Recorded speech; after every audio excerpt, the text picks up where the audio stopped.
Uniforms folded, flag hangs on the wall. Traded steel and thunder for silence in the hall. The mission's over, the deployment's done, they said. But the war inside my head, it hasn't left its stain.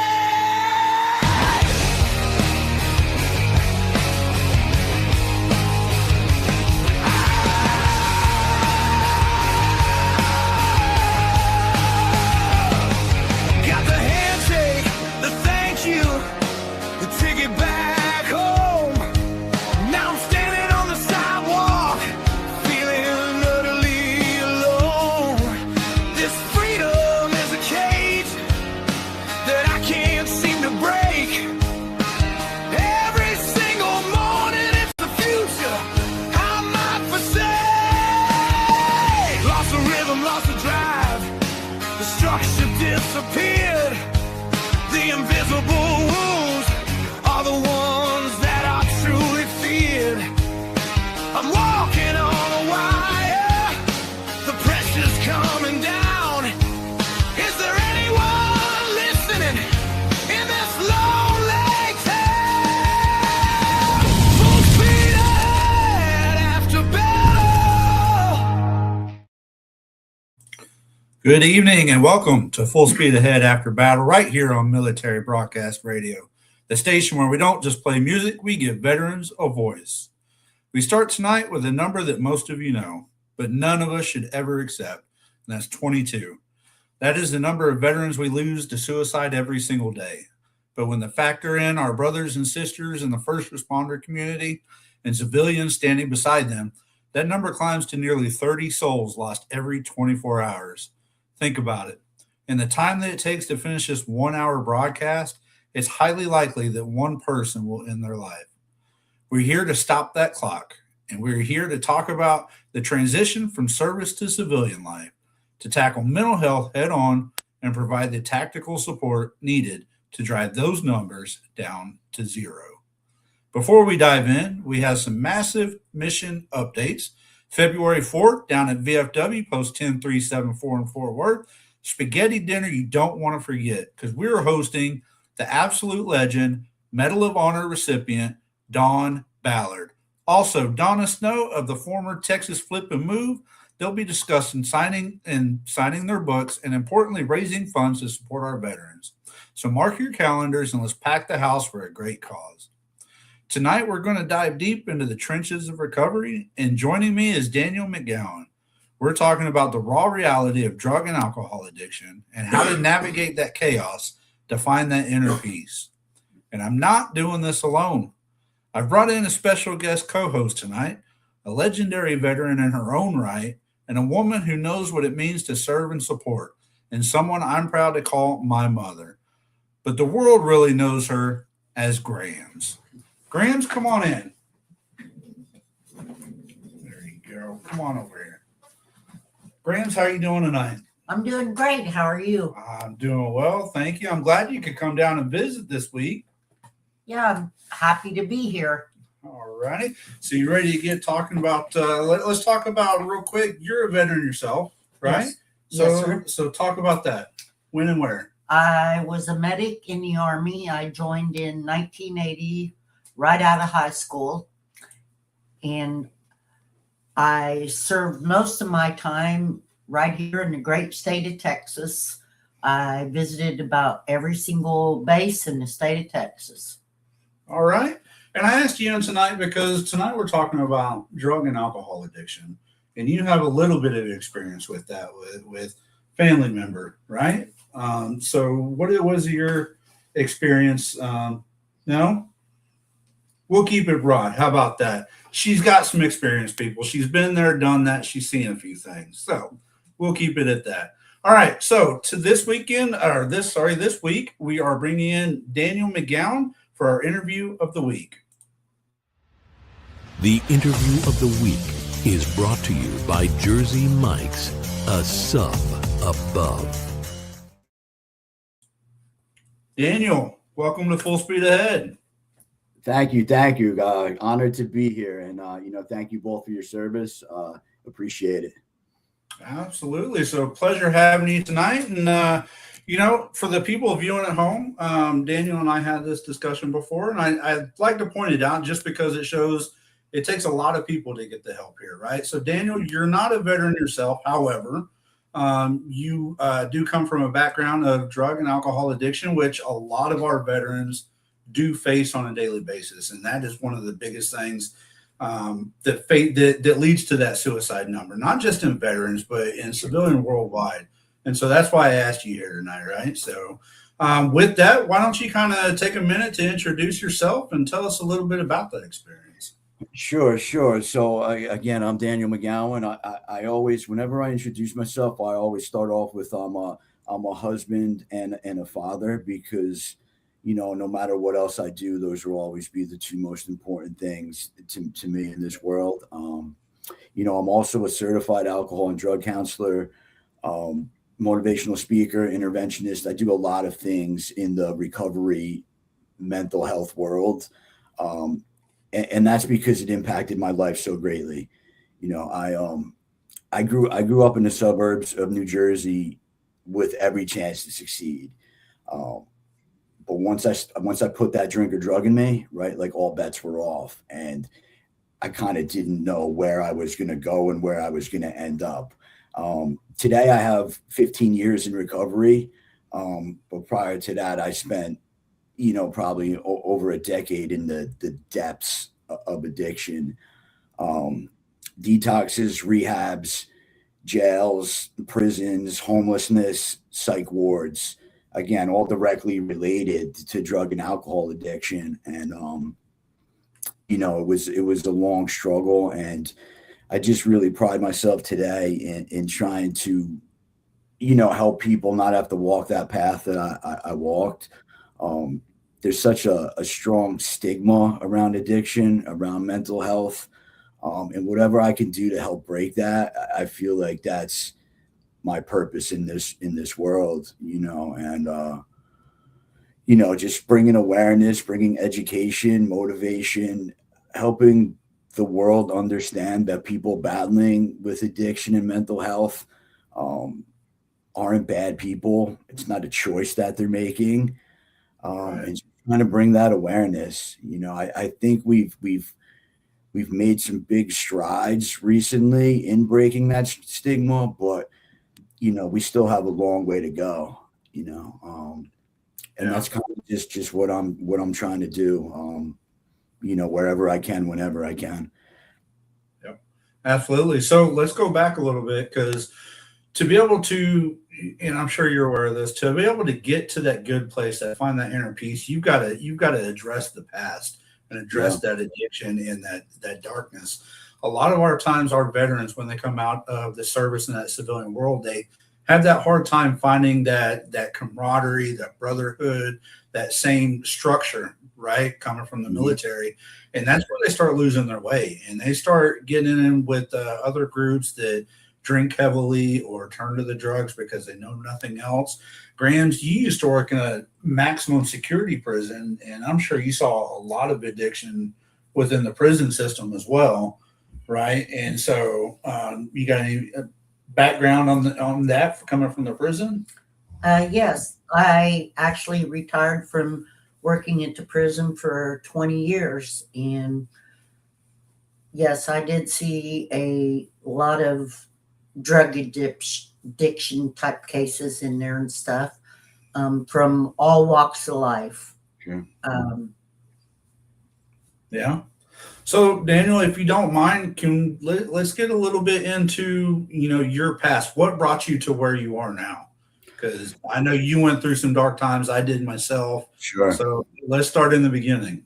Yeah, I guess I could kind of start. I was actually speaking to some eighth graders today. That's something I've really been involved in, just speaking to kids in middle schools and high schools. And I was speaking to these eighth graders, and whenever I speak to eighth grade specifically, it kind of impacts me a little more, because when I rewind and go into my past, I look at me in eighth grade, right? And I was I was very popular, played a lot of sports, had a bunch of friends, really knew who I was and knew where I fit in, and kind of knew what my purpose was. Right. And then what happens? I go to high school the next year. I go to ninth grade, freshman year, and now I'm not that cool anymore. Right. Like, I'm not the best athlete anymore. I'm not the most popular. All my friend groups are kind of splitting into these different groups. And it's like, I don't know where I stand now, and then all the self-confidence, self-worth, self-esteem starts creeping in. I go to a party freshman year. There's a bunch of upperclassmen there. Everyone's drinking. So I start drinking.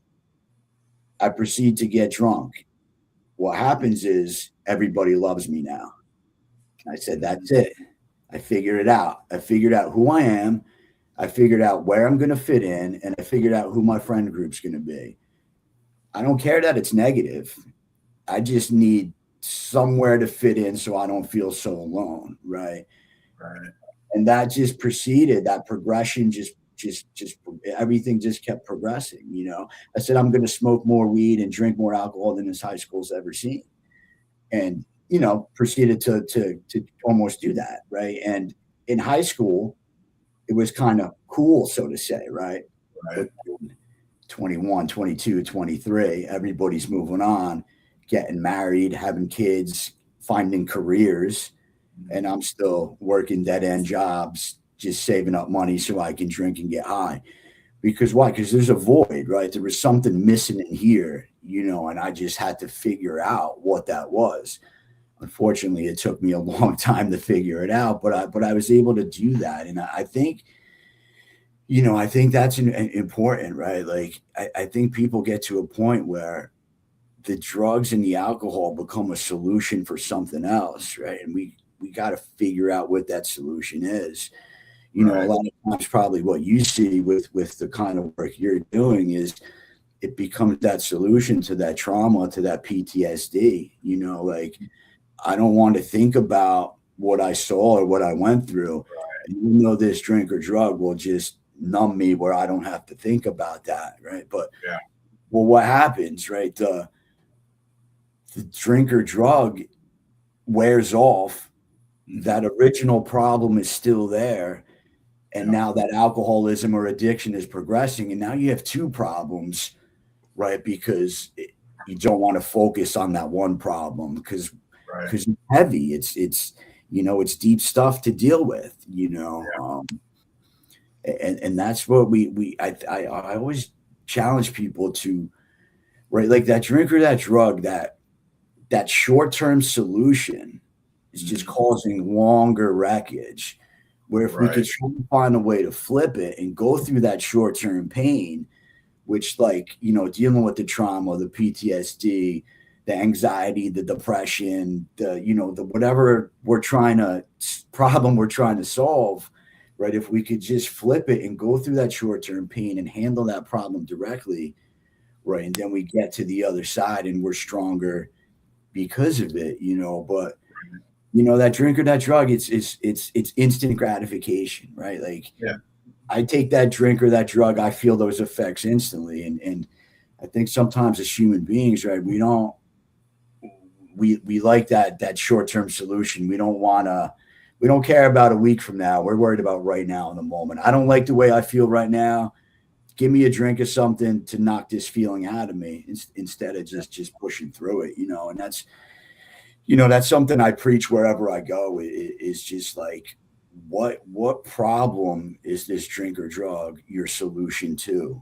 Because we're trying, again, a terrible solution, but that's what we're using it for sometimes. And we got to figure that out.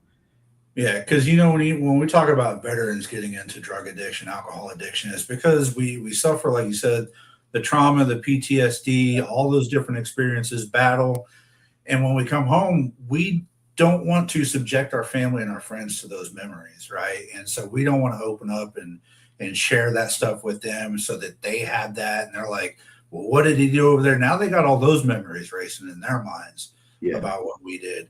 And so instead of, opening up, talk about it, facing it head on, we'd rather just try and kill the pain and kill the memories within our own head. And that's where we start drinking and doing drugs. And Yeah. like you said, it wears off and then that memory comes back up. And here we go back into that cycle. And it's a cycle. And so it's not just affecting you, though. The more you can drink a 6-pack, right? But at some point, that 6-pack's not going to work. So you're going to go to a 12-pack and a case and a fifth and a liter. Sure. And in the end, it's tearing you down physically, mentally. It's tearing your family, your friends down as well. And it destroys families. And so, that's what a lot of these veterans face. And they're afraid, like you said, that stigma of if I ask for help, now I'm the bad guy, right? Sure. People are going to look down on me, especially in the world today, trying to go for those jobs or anything like that. And man, if I tell these people I'm addicted to drugs, or maybe I don't want to go to that work event because there's alcohol and that's a trigger for me now, they're going to look at me funny, right? Yeah, and so that's what a lot of the veterans face. But so let's get into the work a little bit about, how you brought yourself out of that. What switched in your mind that says, I can no longer keep going this way? Right. So I knew I couldn't keep going that way for a long time before I was able to do anything about it. Right. Like it became obvious. Right. And I think sometimes like I was just in so deep, like I just didn't really understand, like see if there was a way out. Like I wanted out so bad. A quick story, right? I remember I was I was in the Middlesex County Jail. So Middlesex is a county here in New Jersey. And I called my sister. She was the only one who would even consider answering the phone for me at this time. And, I asked her to bail me out, which I knew I was going to get a hard no on, but I tried anyway. And then after that, I transitioned into, can you send me some money, right, for commissary so I can, try to live a little more comfortable while I'm here. And she said to me, she said, I'll send you money this one time, and then after this, just leave me alone. Like mom's sick and I can't deal with you right now. Right. Yeah. And that's how I found out my mom was dying of stage 4 lung cancer.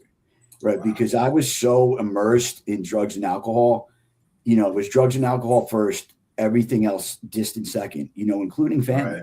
Right. That's just where it takes certain people, and I remember I got out in Middlesex County Jail and my sister tracked me down and said, if you have anything to say to mom, you better get over here and say it. You're running out of time. So, I went over to the hospital and I sat on the edge of my mom's bed and I poured my heart out.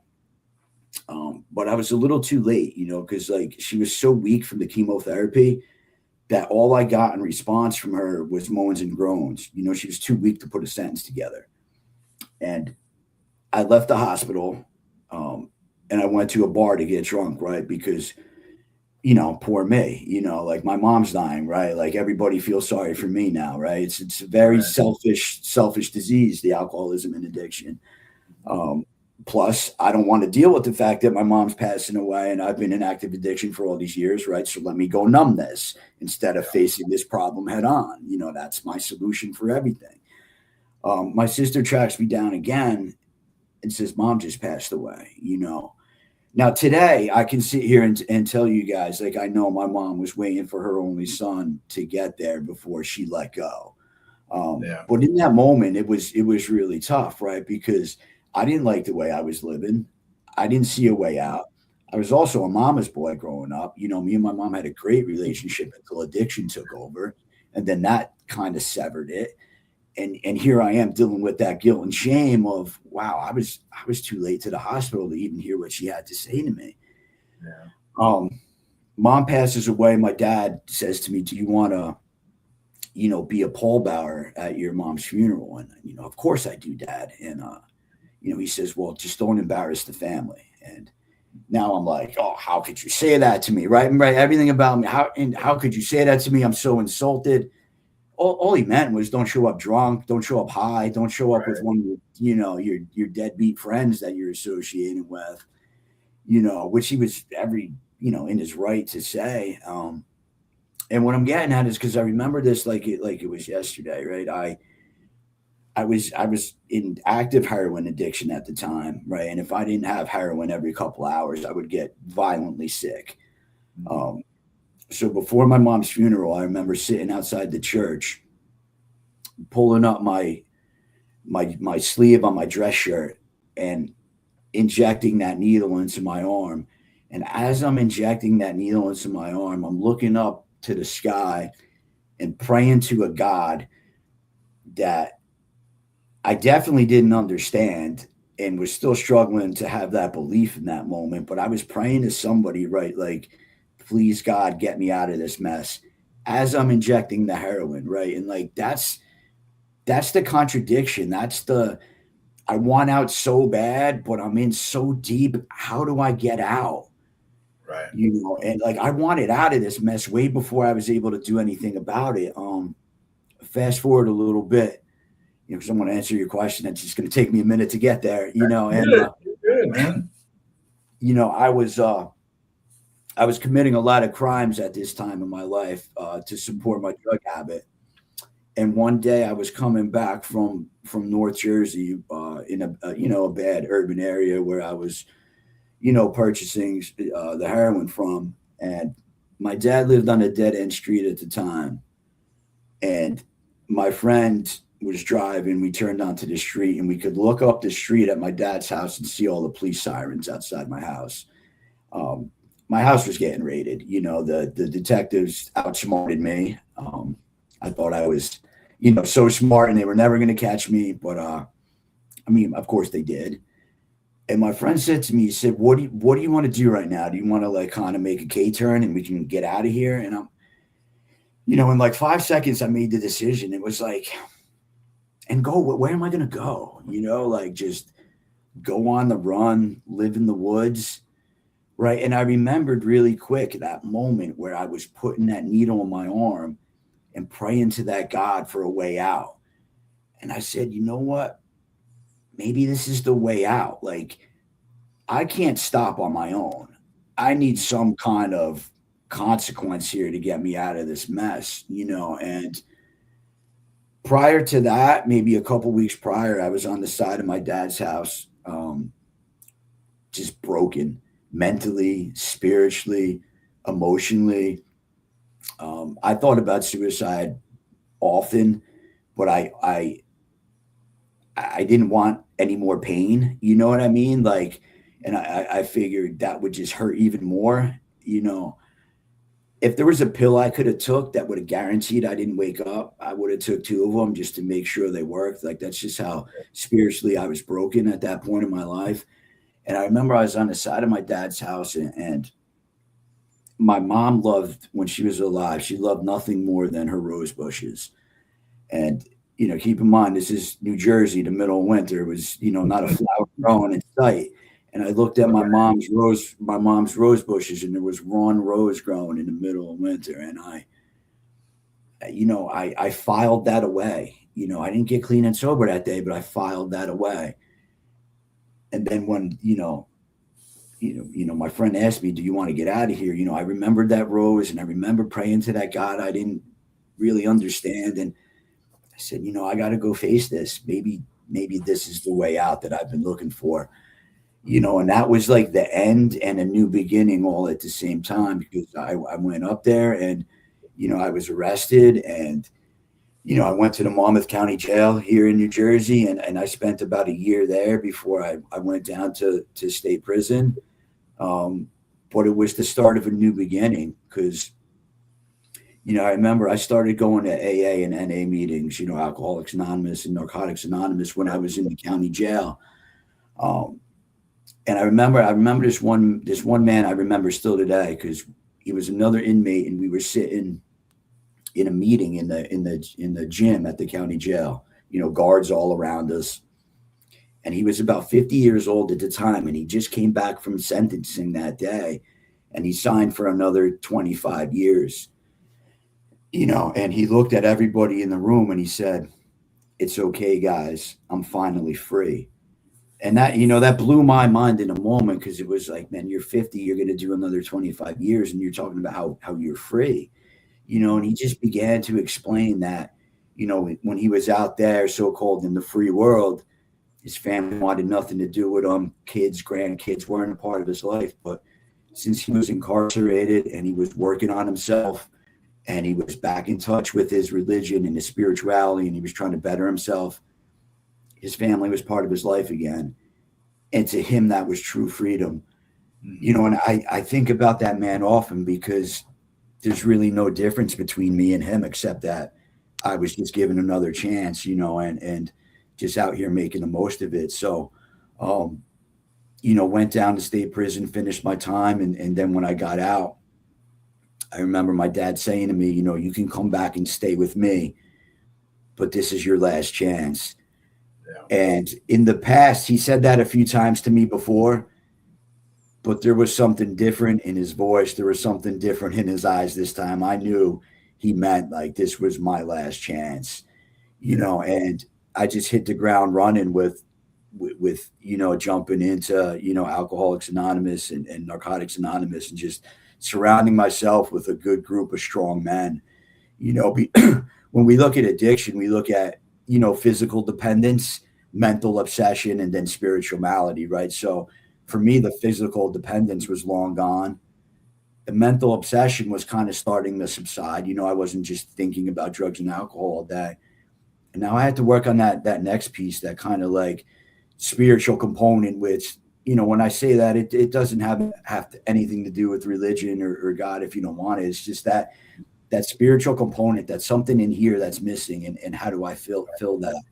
And for me, it was just putting a bunch of strong men in my corner who taught me certain things, right? They taught me like, it's okay not to be okay, right? Like you mentioned, kind of like a lot of what you see with the veterans before. It's like, sometimes we don't want to, ask for help or we admit that we need help, right? Because that can be viewed upon as weakness sometimes, right? And a lot of times, I'm sure you see the world that you come from, a bunch of, strong, alpha type men. It's hard to ask another man like, hey, listen, I'm struggling. I need help right now. Right. Especially for me, like I didn't grow up in that household. I didn't grow up in a house where I could say, hey, Dad, the way you talked to me earlier made me feel sad. Like I couldn't do that. It was figure it out. You couldn't really show that weakness. And, the more I move forward in the addiction field, in the mental health field, I'm so passionate about just, kind of letting people know, like, it's okay not to be okay. Like, yeah. So many times people, hey, how's it going today, Josh? How's it going today, Dan?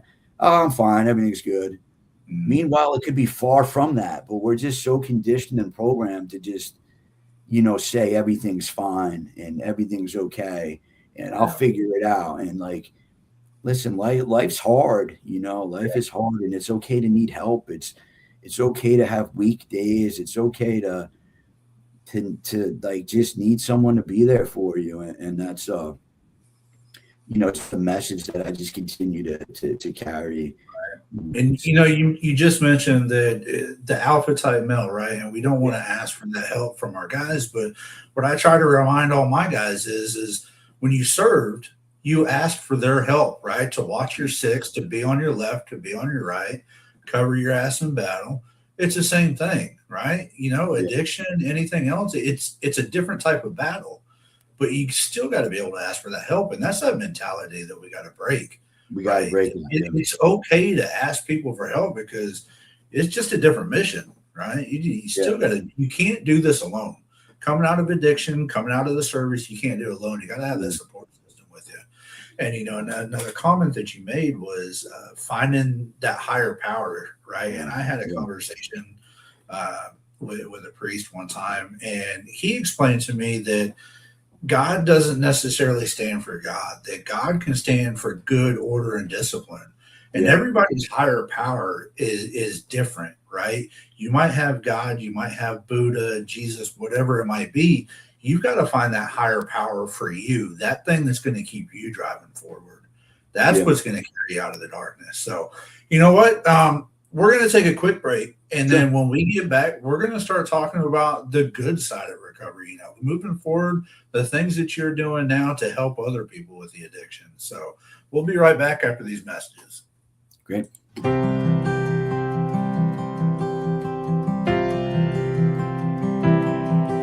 Been home about 6 months now, and I still have my doubts. Well, Well, I'm not sure how I got here or how I'm gonna get out. Well, my mama says I look the same as I did before I left. But if she could see inside of me, it would scare her to death. Well, I can still taste the powder from the barrel of my gun, and I can hear my sergeant screaming, "Run, soldier, run!" And I can feel the backpack on my shoulders, God, and weighed a ton. And I see death in every single thought. Well, they taught me how to put that uniform on. I just can't get it off.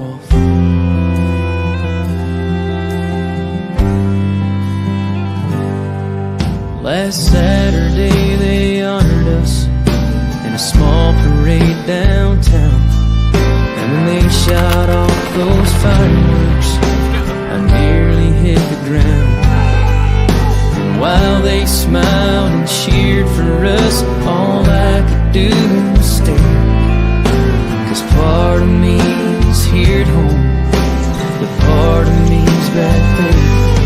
Well, I can still taste the powder from the barrel of my gun, and I can hear my sergeant screaming, "Run, soldier, run!" And I can feel the backpack on my shoulders, God, and weighed a ton. And I see death in every single thought. They taught me how to put that uniform on. I just can't get it off. Yeah, there's no end in sight. 'Cause even though I'm home now, I'm still fighting for my life. Well, I can still taste the powder from the barrel of my gun, and I can hear my sergeant screaming, "Run, soldier, run!" And I can feel the backpack on my shoulders, God, and weighed a ton. And I see death in every single thought. Well, they taught me how to put that uniform on. I just can't get it off.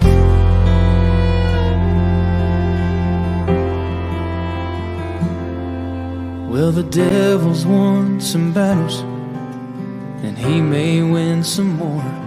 But don't he know the American soldier will always win the war?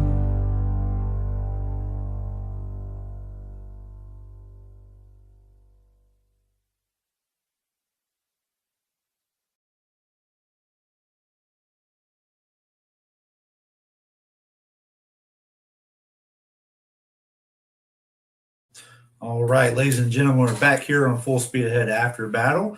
That was Mitch Russell, A Soldier's Memoir. And just like if you caught that video, when you come out of the service and you leave everything that you've ever known while serving, doesn't mean that that uniform comes off, right? And much like addiction, just because you recover from something or you're in recovery doesn't mean that that history just goes away. It's always there with you, and it's something you have to take that and move forward. So uniform is off. So I'm still taking, my leadership skills, my teamwork, the dedication, the power, all of that, just in a different uniform and carrying forward.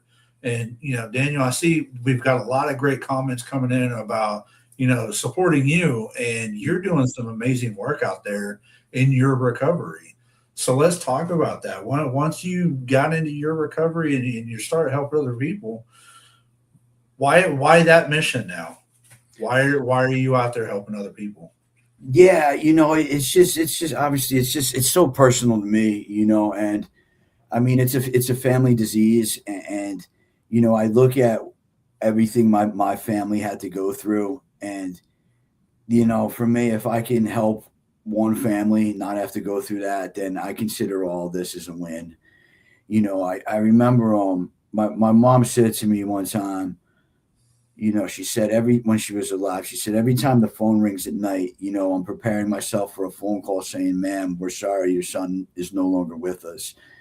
And in the moment, it really didn't affect me that much. But when, I started to get some moments of clarity, I look back at that and I was like, wow, like my mom was preparing herself for my death, and here I am thinking, oh, I'm only hurting myself. What's the big deal? It's my life. It's my decisions. Like I was hurting everybody that cared about me, and, I deprived my mom of a good night's sleep for years. Um, I remember being in a rehab one time and like, I used to go to this rehab like often. It almost became like a toxic enabling relationship. Like I knew I could just, if things got really bad, I could just check into this rehab and, they'll let me sit there for 30 days. And, I really had no intention of doing the right thing. It was just kind of like, just, no other option. And I remember I was at the nurse's station complaining one time about, I can't sleep and you're not giving me the right medication. And, if you don't give me this medication, I'm leaving, like that was some kind of big threat, like, oh, please, Dan, don't leave, and then nurse said to me, she said, you know what, Dan, like right now your mom is sleeping. So maybe it's your turn not to sleep.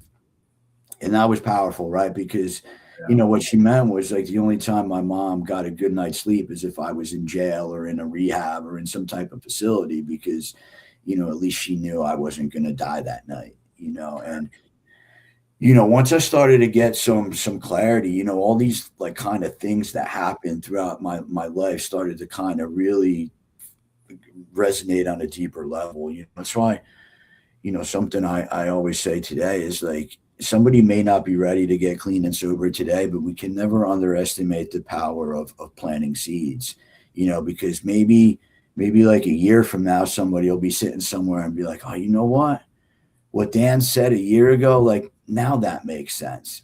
They might not just have been ready to receive that message then, but, I kind of got into this whole field. It was like, I was very active in AA and NA, and I was working kind of just like a bunch of like,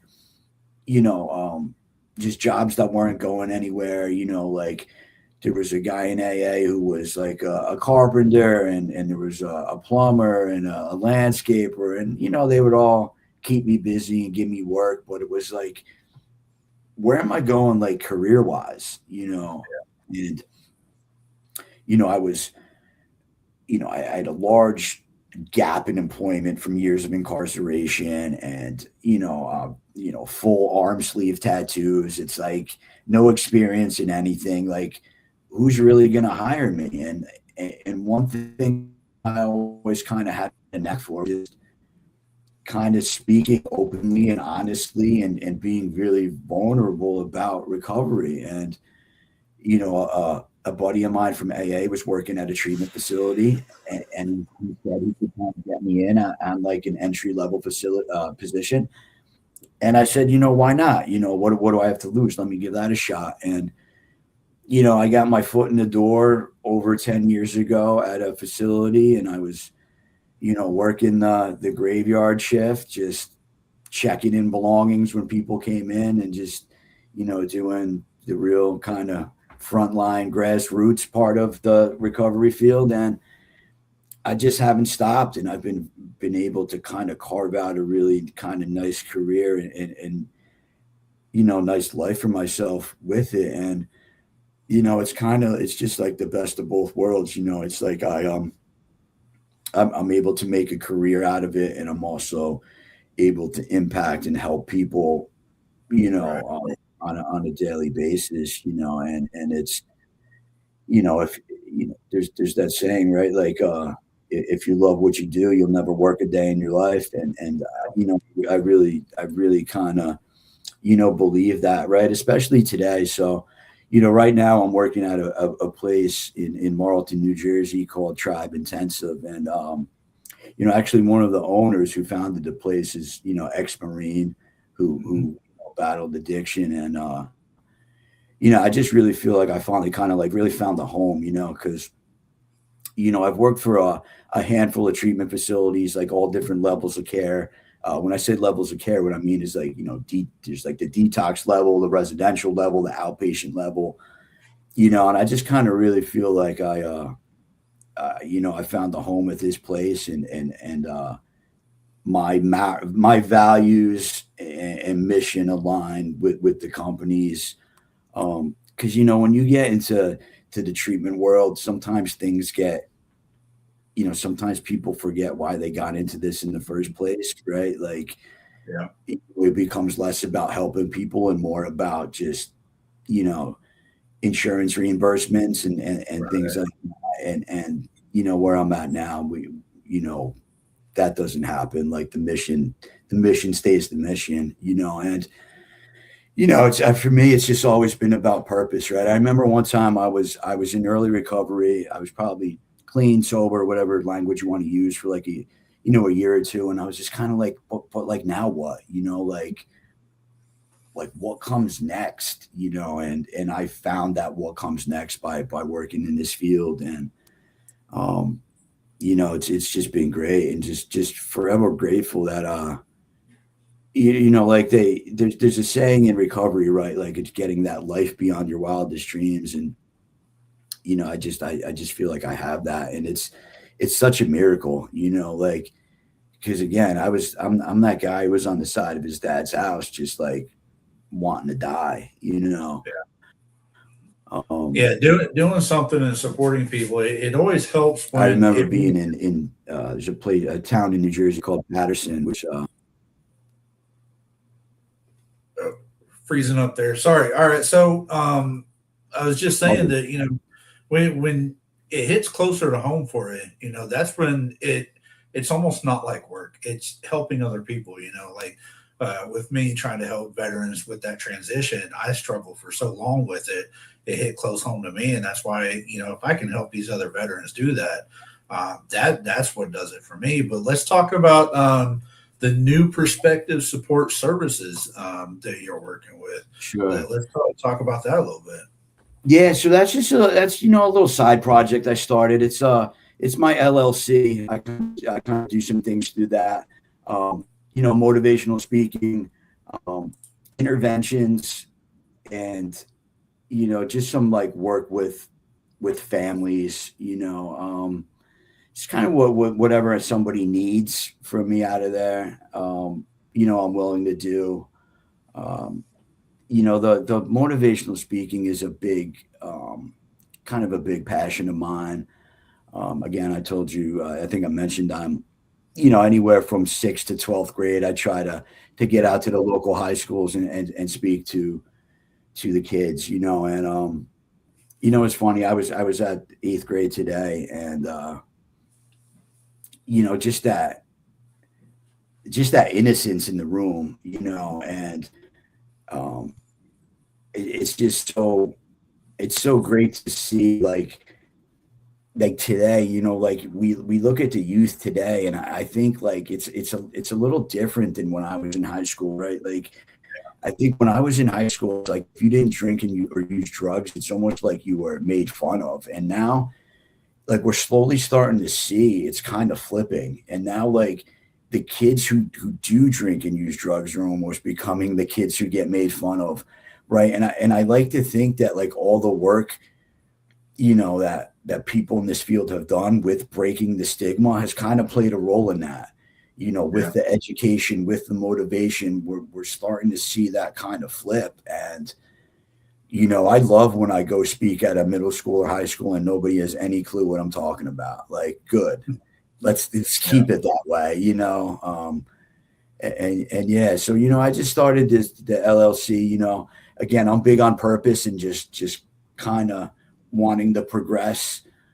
Again, I'm always grateful for what I have, but always looking to achieve more. That's what keeps me hungry. That's what keeps me going. That's what, keeps me motivated, and, the family piece is a big one as well. A lot of families reach out to me just kind of like, this is what's going on with my son. I don't know what to do. Can you help?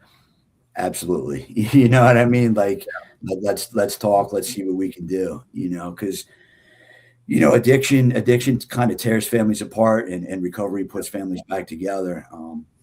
I remember real quick, if you don't mind, I was, I Yeah. told a story about my mom, and when I was in the county jail and then, prison on my, my last ride there, remember my dad used to come and he used to visit me. And, every week he was a little older, and every week he looked a little slower, and every week there was more gray hair.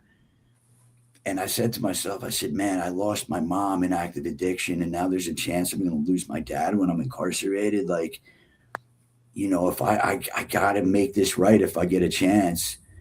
And then I remember being in Bayside State Prison and sitting on the top bunk, and the guy below me was doing life for a double murder. And I was just like, what am I doing? What am I doing here? Again, I grew up in the suburbs, every chance to succeed. And like, this is the crosswords. Like, what direction am I going to go? And I just tried to make the right decisions, and then I remember one day it's about 7 years after I kind of got out of prison, I got a call from my dad's dialysis center, and they said, your father didn't show up for kidney dialysis. And I said, what do you mean my father didn't show up? It's kidney dialysis, he has to, and he was sick at the time. And right then I knew something was wrong. I called the security booth at his 55 and up community that he was living at, and asked them if they could go check on him. And they said, they went over, knocked on the door, nobody answered, but his car was in the driveway, and they had a key. They said, do you want us to use the key and go in? And, I worked about 10 minutes away. I said, no, I'll be right there. Because I knew what I was walking into, and I knew I had to be the first one through that door. I knew that's how my dad would want it. And I remember opening the door, and I looked in his recliner, and he wasn't there. And then I looked in his bedroom, and he wasn't there. And then there he was on the kitchen floor, laying there, cold to the touch, with the casserole burnt in the oven that he was trying to cook the night before. And when I tell this story, I always tell everyone, like, this isn't a sad story. Like, this is a beautiful story, because the recovery process gave me another 7 years with my dad for us to become best friends again, for us to repair that relationship, for him to say things to me like, I'm proud of you, and somebody else is too.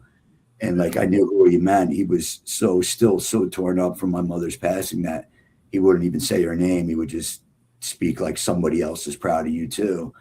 And that meant the world to me. And that's all because of recovery, right? So, Right. Whenever a family reaches out to me, I mean, I'll literally bend over backwards to kind of help them out. Because I just know how closely it impacted my life, again, from me not knowing what my mom's last words to me were, to then on the flip side, having those extra 7 years to repair that relationship with my father when I wasn't sure I was going to get those. One Father's Day when I was in active addiction, I didn't have any money for a gift. I didn't even have money for a card. And I wrote my dad a letter. I said, Dad, I don't have any money right now, but one day I promise you I'm going to make you proud of me. And when he passed away and I was kind of going through his wallet, he had that folded up in his wallet. He held on to that. And that just, it just meant so much to me. And, again, that's what recovery does. It puts families back together, and whatever role I can play into doing that, I'll do anything. And then, with the book, I just said to myself, you know what, like, I have a 2-year-old son, and, I've been saying all these kind of things for like 10 years. And there's been times where I've like ran groups, and like, I see somebody writing down something I said, and I'm like, I just started thinking, like, I probably have enough material to put a book together, and then I started, the doubt comes in, like, who am I? I'm not an author. How do I put a book together? And I did it, I locked in, and I self-published and found somebody to help me. And, It's called New Perspectives, and it's just a guide to achieving inner peace, in the recovery process. The beautiful thing about it is if you don't suffer from addiction or mental health, you'll still get something out of it. It's almost just like a kind of like a design for living, just, certain concepts just to kind of help you become the best version of yourself. I have some personal stories in there, have some education, some motivation. I'm a big quote and metaphor guy. So there's lots of quotes and metaphors and analogies in there. And, at the end of the day, if nobody buys it, my son will be sitting at the kitchen table talking to his friends one day saying, my dad wrote a book, so that pays for the price of admission right there. I just started, as I get older, I'm just thinking more and more about legacy, and what to leave what can I leave my son, and what can I leave this world, and I have a book that's here for life, and that's pretty cool, so you mentioned leaving something behind in this world, right? And it's the reason why you do what you do, why we do what we do, it's to help people, right? Because you never know where you're going to find that help from. I mean, we have the VA and we have other government entities that are helping the veterans, but like you said earlier, sometimes it becomes more about money and policy and laws, and we forget what they're supposed to be there for. And and the VA in particular fails a lot of our veterans, but it's other groups out there. It's the VFWs, the American Legions, the other veteran groups that are helping our veterans. It's people like you and other AA meetings that are helping, those. And like you said earlier, helping one person, that will mean the world to people like us, right? Yeah. And if that's all we leave in this world is knowing that somebody is still alive and moving on and healing that pain with their family, that will, that makes me happy. I don't know about you, Greg. I know you help a lot of people working through the church and stuff, and it feels better helping other people than making the money and doing the big things, right? Listen, helping people. I always say it's like it's a win-win, because it makes that person feel good, they benefit from it, and inside it makes you feel good too. So everybody wins. Just if we can just help. There's that saying out there, right? Like it's like people are fighting a battle we know nothing about. So sometimes just being kind to people is helping them, and you don't even realize it. That's why I just try to just really be kind and just not have expectations for other people, and just understand that life's hard and everybody's just trying to navigate it and deal with it. And, just keeping that in mind, and not being so hard and so judgmental on people.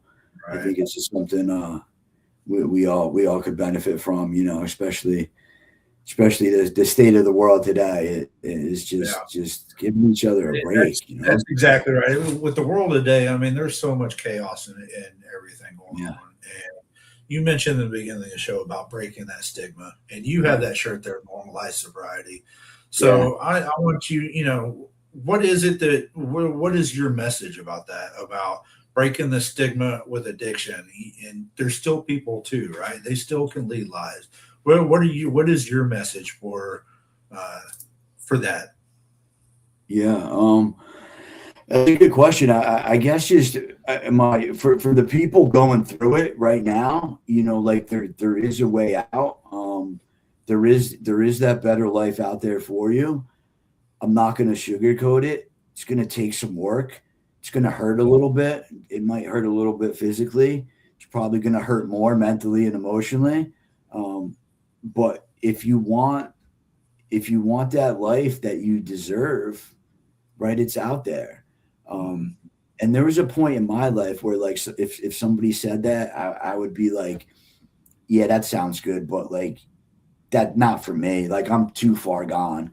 I used to hate when I was in like a rehab or somewhere, and the speaker would say, if I can do this, anybody can do this, because I'd be like, yeah, like, yeah, that sounds good, buddy. But like, you don't know my story. You don't know what I've been through. Right. Well, like, listen, I can sit here today and emphatically say, if I can do this, anybody can do this. Cause I was hopeless. I had a guy put a gun to my head one time in Patterson, New Jersey. And I said, go ahead and pull the trigger. And I didn't say that because I'm any type of tough guy or I'm any type of gangster. I said that because I just wanted a way out of this misery I was living in. And that's not the word. That's not life today, right? Like, I'm so happy and so grateful and so motivated to be here. So like my message to the person living in that addiction is like don't give up. Don't give up. I always use the word hope, HOPE. Hold on, pain ends. We just got to be strong enough to go through it and go through a little pain, and not chase that instant gratification. Yeah. There's kind of like a little saying in recovery, right? If you chase your recovery half as hard as you chased your addiction, you're going to be okay. Yeah. But it's hard for people to do that, right? Because of that delayed gratification versus the delayed gratification. Like, again, I take a drink right now, instant gratification. But then that recovery process, it's not instant. It's delayed. It's slow. It's spread out through time. It took, I have 15 years in recovery, and I'm still achieving things. It didn't all come back overnight. It took a lot of work. And for the person who isn't in recovery and is kind of just from the outside looking in, like maybe a family member who's struggling and doesn't know what to do with their husband, wife, son, daughter, brother, whoever, it's just understand, like, I can guarantee you they don't want to be living the way they're living. That freedom of choice has just been taken from them right now, and they're still good people. They just need some support right now. And I understand sometimes things are done where it's hard to support that individual, but like, you can still support at arm's length, you know what I mean? And still be there. And, that's just kind of my message, to anybody out there still struggling, like, there is a way out, and there is light at the end of the tunnel. Just keep going towards that light. Yeah, I think you said it right there. Life ain't easy. Recovery is not easy. There's nothing in this life that's easy. It's all going to take work, but it's about your support system. It's about finding that drive within inside of you. It's about finding that network. So, Daniel, I appreciate it. We're coming in the show, so thank you so much for coming on. Thank you for the work that you do, with everybody out there.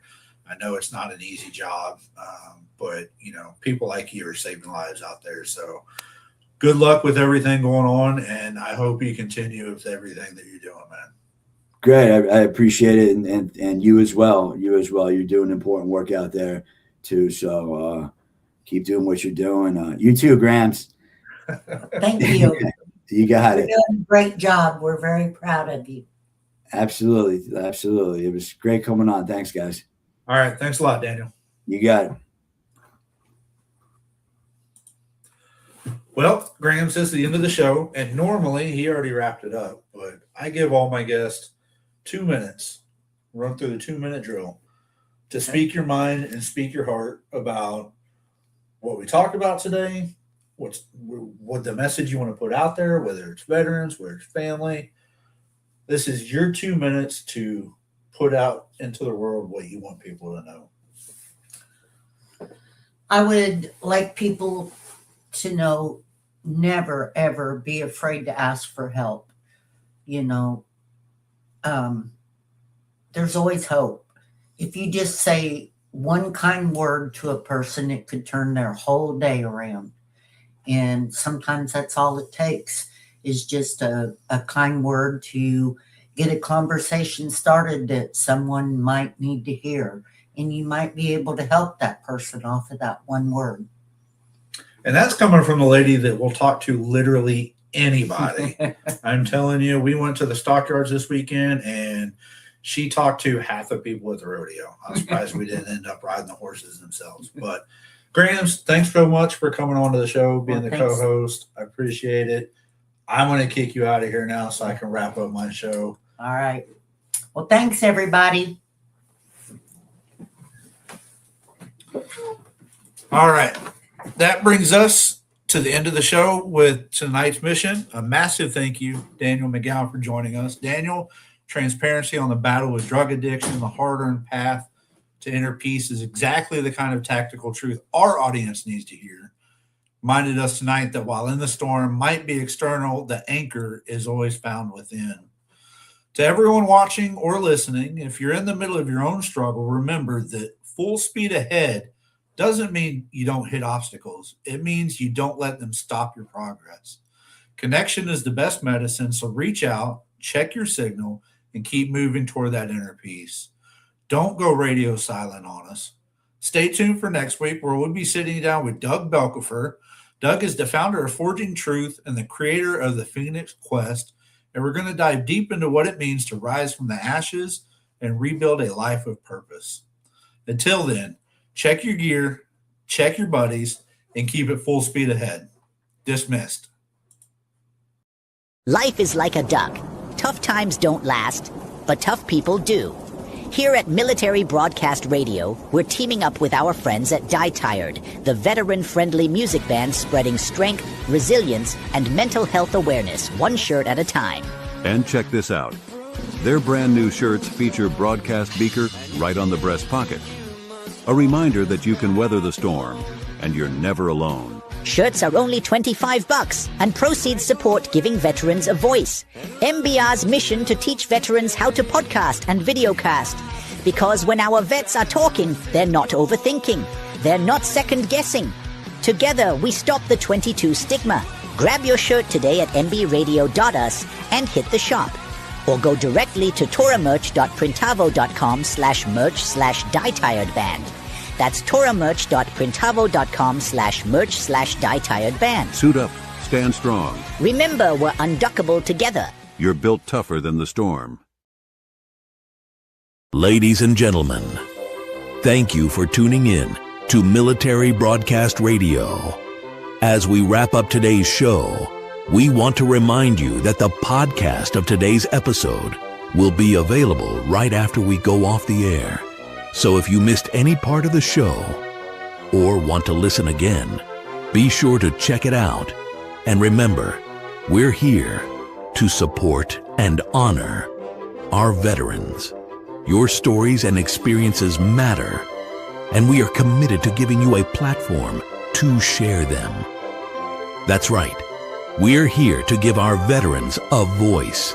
So don't forget to catch the podcast and stay connected with us. Giving our veterans a voice.